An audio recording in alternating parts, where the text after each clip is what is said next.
Hey everyone! Hi, we were just talking about you. And what did you decide? That you should join us? On a quiet, snow-glowing Christmas afternoon, Serena Hale sat alone at a small window-side table in the Maple and Pine Bistro, staring at the untouched glass of water in front of her as the city outside shimmered with golden daylight. The warmth of the restaurant, the wreaths, the soft music, none of it softened the sting of what had just happened.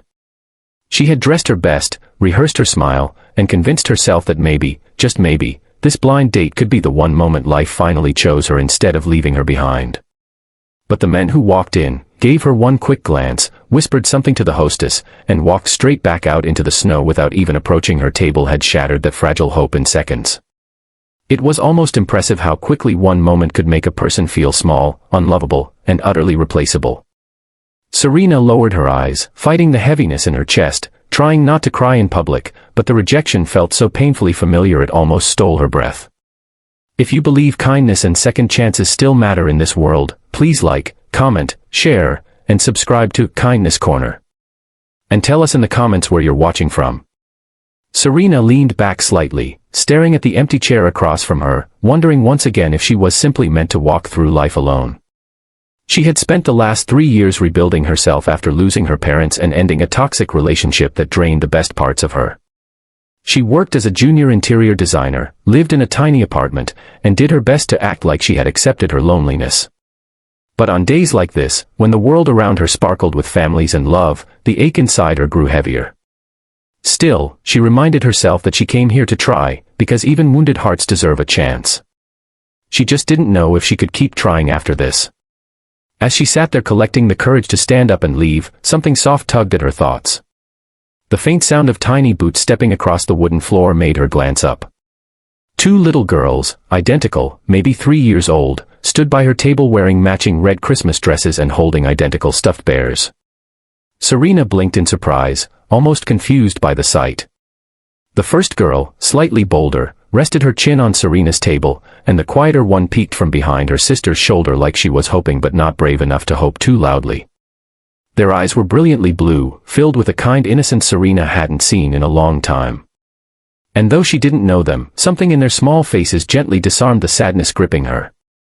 The girls seemed hesitant, almost as if they had gathered courage from the glowing decorations around them before venturing toward a stranger. Serena straightened, smiling softly despite her pain, because children had a way of pulling a smile from her no matter how heavy her heart felt. That was when she noticed a tall man walking toward them from a few tables away, his expression registering surprise and then something softer, as if he recognized that these girls had wandered off but wasn't angry about it. Before he reached them, the bolder twin leaned closer to Serena with the most disarming sincerity, and Serena's breath caught because the child's eyes held the kind of longing that belonged to someone far older than 3.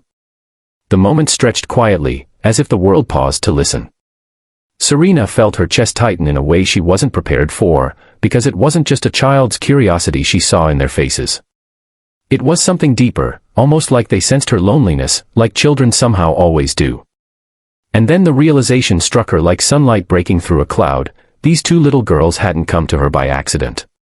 Something about them being drawn to her, something about their silent question, made Serena feel as though life had nudged her gently in this direction, offering a moment she didn't fully understand yet. Their father, Adrian Wells, reached the table and exhaled in relief, though a nervous embarrassment showed in his posture. He apologized to Serena with a soft, grateful expression, the kind of look that carried pain and humility.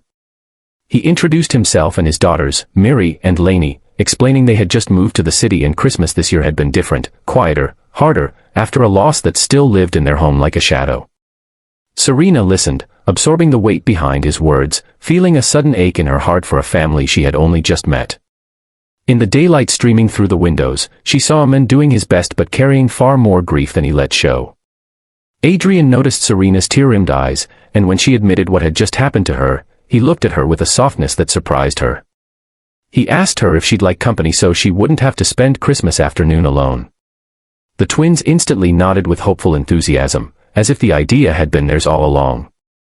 And for the first time that day, Serena let herself accept something good without questioning why she deserved it. They sat together, and the girls talked in bursts of adorable excitement about their stuffed bears, their favorite Christmas songs, and how they wished they could have someone who made their home feel warm again, because their daddy tried so hard, but sometimes grown-ups needed more hearts around them. As the hours passed, the daylight outside shifted into a gentle winter glow, and Serena found herself laughing, really laughing, for the first time in years. Adrian watched her with a mixture of gratitude and disbelief, as though witnessing someone bring color back into a room he had gotten used to seeing in shades of gray. He told her about the struggles of raising twins alone, about feeling like he wasn't enough, about trying to rebuild a life that had fallen apart unexpectedly. Serena listened to him with compassion blooming inside her, because she understood loss too intimately. By the time dessert arrived, the girls had climbed into Serena's lap like they had known her for far longer than a single afternoon. Adrian looked at her again, and in his eyes she saw a quiet question, one that didn't rush, didn't demand, didn't assume. He simply asked if they could see her again sometime, if she might like to join them for Christmas activities in the coming days, if maybe, this unexpected connection could be the start of something healing for all of them. Serena felt warmth rise through her chest, a warmth she had long forgotten, and she realized this afternoon had changed her heart in ways she didn't fully understand yet. She nodded, choosing hope for the first time in years. If this story warmed your heart or even brought a tear to your eyes, please like the video, share it with someone who believes in kindness, and subscribe to Kindness Corner. Your support helps these stories reach more beautiful souls. Before you go, let us know in the comments, what moment in this story moved you the most.